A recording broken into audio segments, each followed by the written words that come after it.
নমস্কার বন্ধুরা, আপনারা হয়তো কাল যারা GDS2 MTS এবং GDS2 পোস্টম্যান মেল গার্ড এবং MTS2 পোস্টম্যান মেল গার্ডের এক্সাম দিয়েছিলেন, ডিপার্টমেন্টাল এক্সাম, তারা হয়তো অ্যান্সার কি সকলেই দেখেছেন। ফাইনাল অ্যান্সার কি যেটা বেরিয়েছে কাল, তো সেখানে 9খানা প্রশ্ন ডিলিট করা হয়েছে এবং 4টে প্রশ্নের অ্যান্সার তারা চেঞ্জ করেছেন।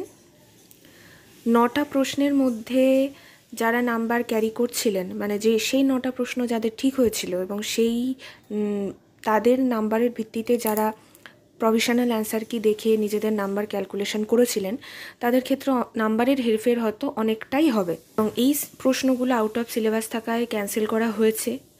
সুতরাং মার্কস যেটা ক্যালকুলেট হবে সেটা 100 থেকে এই 9টা প্রশ্নর মার্কস বাদ দিয়ে, মানে যদি 9টা প্রশ্ন বাদ গিয়ে থাকে এক একটা 2 মার্কস করে, তাহলে সেক্ষেত্রে হবে 82 এর মধ্যে ক্যালকুলেশন।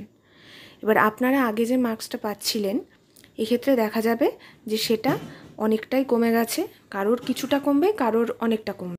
তাহলে দেখে নেওয়া যাক যে ফাইনাল অ্যান্সার কির পরে এক্সপেক্টেড কাট অফ কত হতে পারে।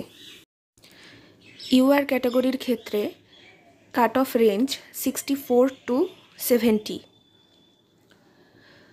ওবিসি ক্যাটাগরির ক্ষেত্রে কাট অফ 60 to 66।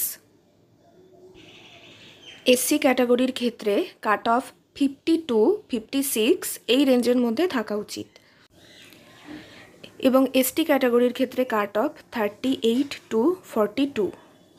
এবং এসটি ক্যাটাগরির ক্ষেত্রে যারা খুব অল্প নাম্বার পাচ্ছেন তাদের ক্ষেত্রেও পাশ করে যাওয়ার সম্ভাবনা প্রবল, কেননা সিট সংখ্যা আপনাদের ক্যাটাগরি অনুযায়ী অনেকটাই বেশি ছিল।